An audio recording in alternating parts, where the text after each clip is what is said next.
Welcome back. Today I have some exciting news that I will be going on my first moto camping adventure and road trip on my CRF250L.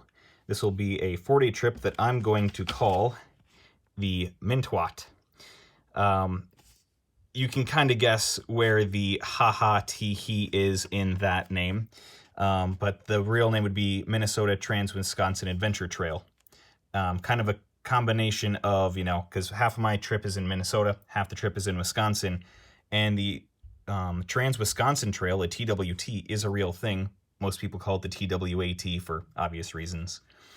But I'm not going on the official TWT because that runs over here somewhere. I'm not doing that. This is my own name for my own trip, but I will be supplying Google Maps routes and the overall destinations and starting points for everything. So if you want to do it as well, you are welcome to try it out. As I said, it's a 4-day trip. Sorry for that small interruption. Anyway, the trip will start in the small little dirt village of Nerstrand, Minnesota. It's about 35-40 minutes from where I live, but I think it's close enough to a good starting point for everybody that a quaint little village to start in, not a bad spot. So then we just head over to Red Wing, and from Red Wing, we will end up in Hager City, Wisconsin, and go all the way north. Keep going. We got to the end of the map. Careful, don't fall off.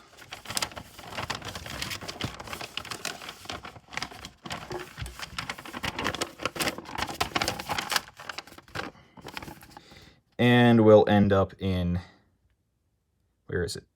There it is, Danbury. So I have some family that owns some land near Danbury, and that's where I'll be staying on evening number 1. So day 1 is, let's see, roughly, well, as the map is here from Nerstrand to Danbury, it's about 133 miles. If you're starting from somewhere else, it'll obviously be longer or shorter, depending on your proximity to Danbury, if I could frame it right. All right, so that's the easy day. This is probably the easiest day of all of them, simply because these are all very, well-known public roads. I'm not going too far off the beaten path, if at all. So where things get a little more spicy is on day 2. Obviously, we're going to start down in Danbury, and we're going to head north on Wisconsin 35 through Superior into Duluth. I will have a little bit of a detour on 35, and you'll see that once we get there. Otherwise, we will be going through Duluth and out the north side. So, as it's relevant, I've been showing you some Google Maps images, and I'm going to switch over to my computer now so that I can follow along with what you're seeing. So right now you're seeing, again, I've shown them all before, but now we're going back to day 1. And this route particularly starts in Hager City because Google Maps has a limit on how many destinations and modifications you can make to the route. Unless someone can tell me otherwise, I'm pretty sure that's the way it is. Next is day 2. 217 miles, and this is the one that's really going to be tricky. Going into a more zoomed view, we will be heading from the southwest north through Island Lake, and then up some really small roads all the way up to Brule Lake. Now there is a reason why I'm going to Brule Lake, and I will explain that once we get there.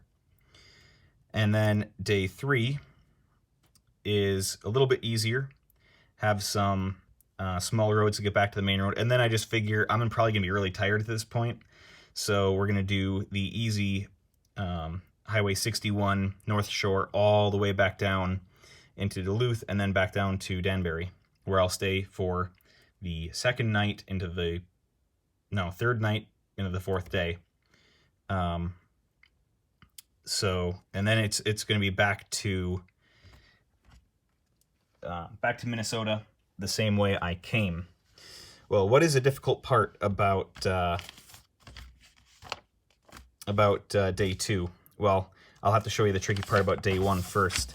So, as I said, I'm not using GPS. You can use it if you want. I'm electing to do it the old-fashioned way. So these are the Google Maps directions cut up into my navigation shorthand, to where all I care about really is the road I'm going to next, and then how far away it is, where I don't really care about how far away it is in this sense, because in Wisconsin I'm dealing with a bunch of easy roads. So I just need to know turn left onto VV. And really my eyes are going to be looking here and over here. You might notice some of these are circled. Those are what I would call gotchas in the route. So let me show you what a gotcha is by first showing you what a gotcha isn't. What you are seeing on screen right now is not an example of a gotcha, because the road that, and in this case we are going from the bottom of the screen to the top of the screen, so from south to north, and you notice we have to stop and then make a left-hand turn. Well, it's easy not to get lost here because you have to stop and make a decision. So next, this is a gotcha. Again, we're going from the bottom to the top, going from south to north, and we have to make a right-hand turn. This is a gotcha because if you miss it, or if you don't see where you're supposed to go, you'll continue on north and you're going to miss your turn. So anytime that there would be a gotcha, I circle it so that way I can see, aha, this is something I need to really pay attention to. And then I have these, obviously they're not split all at the same point, I just have them easy to turn over. So these are going to be in the top piece of my tank bag, and then I'll just pull over every so often and swap these around. That might be too inconvenient for some people. I don't mind because I'm leaving very early in the morning, and this is only a 3-hour trip. Yeah, 3 hours, 2 minutes nonstop. So I'm going to say it's probably going to be about 4 or 5 hours for me on the bike, fully loaded, as well as taking stops every so often to flip my piece of paper. I've also made sure that I don't flip these when I'm on a major road, and I'm generally avoiding major roads anyway. Next is day 2. Now here I do have the Google directions as a backup, but my primary is this. I highlighted every single line just to make it pop more in the sun so I can read it more easily. And I don't care about the first part because I have already memorized the route from Danbury to Duluth. I've been on that road many times, and it's also just going north on Wisconsin 35. But here's my navigation shorthand. You know what road you're on. So let's say the next road is a left to head north onto 151/UT50, because some of these roads have more than one name. And I will be on that road for 4 miles. And then the pavement type or the surface type will be gravel. So I know what direction I need to head, what heading I need to have, because I will be turning to the north. I know the name of the road, and then this number tells me how far until I have to look for the next one. So the bigger this number is, the longer of a time it'll be till I need to read the next one. Then I have 2 lines over here. The first one is fuel, the second one here is for food, and then I just have some extra notes over here. This is where I'll be stopping for food, and that's really all you need. So as long as you have your route pretty well memorized in your head in terms of the map, and if you're good with directions, this is really easy to follow. I've been doing it this way for years, not with motorcycles, but with cars.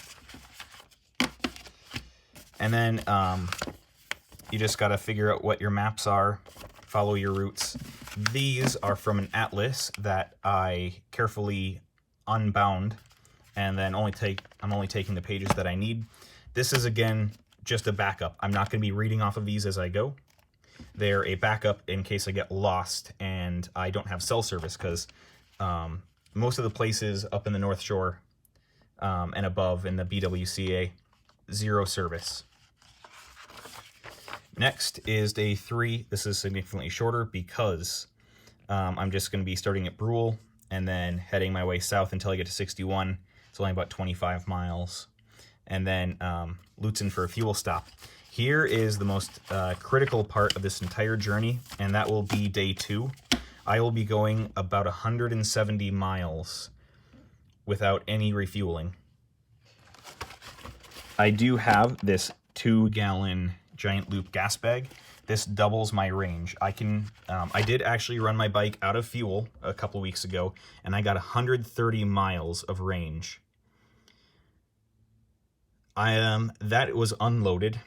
I always have my Reckless 40 on the bike, even if I'm not really using it, but I just have it empty. But that doesn't really add a lot of weight. I always drive with my tank bag, but again, that doesn't add much weight. So I'm going to say that, what is that, 65 miles per gallon? That is an upper limit of what I can do. So let's just derate that to 60 miles per gallon and say that I can go 120 miles per tank. And I have, 2 tanks of fuel, because the tank on the bike is 2 gallons. This is 2 gallons. I can go about 240 miles. But I've never tested my MPG with the bike with fully loaded, as well as I might be getting different tires before this trip, and that'll change my mileage as well. So there are a few unknowns. 170 miles with 0 chance to refuel along the way is it's not dangerous in a you're gonna die sort of way, but it is, I would say, situationally dangerous. So let's take a look back at the Minnesota map, and we can take a closer look at what I'm talking about. So you can see my route here. My last fuel stop is about right, let's see, about right here is my last fuel stop. It's 5 miles before Island Lake. And then I get no fuel all the way up here to Brule, and then no fuel all the way back down to Lutsen. Unless there is some fuel stop along the way that isn't on any map, I don't have a choice. Lutsen is my only stop. So I do not have any, range margin to explore on the bike anywhere up here. Simply because, well, if I get lost, or if, let's say, the main thing is if there's a road out, like there's a tree across the road, or the road is washed out, I will have to backtrack. That's why I have these, because these allow me to make a new route on the fly with no cell service. So if I eat into my margin by exploring, that means I will have no reserve for going down the wrong road and having to backtrack, or, a road being out. So yeah, I'm pretty nervous about going from here all the way up here and down here with no fuel stops along the way. This is an incredibly remote part of the world. So yeah, you really gotta play it safe.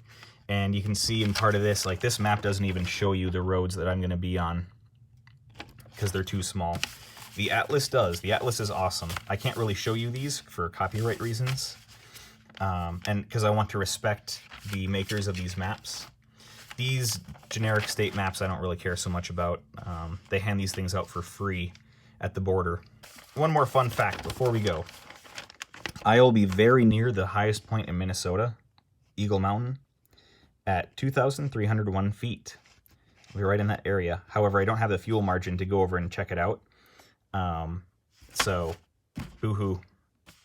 Oh well, maybe next time.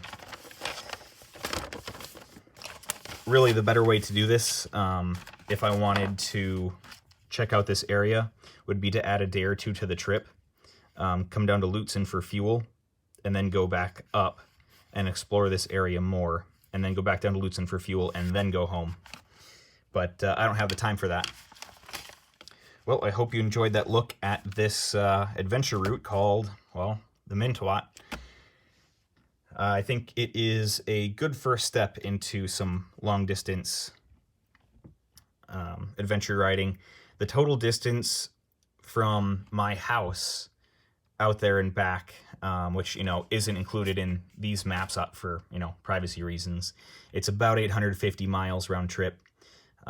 Maybe a little more depending on anything else I do up there. So stay tuned. You'll see video and other footage from this trip as I go. It's going to be a ton of fun. And if you don't live in this part of the world, I would highly advise you go out and do something similar because, you know, camping, being out in the wilderness, it's really fun. So until next time, see ya.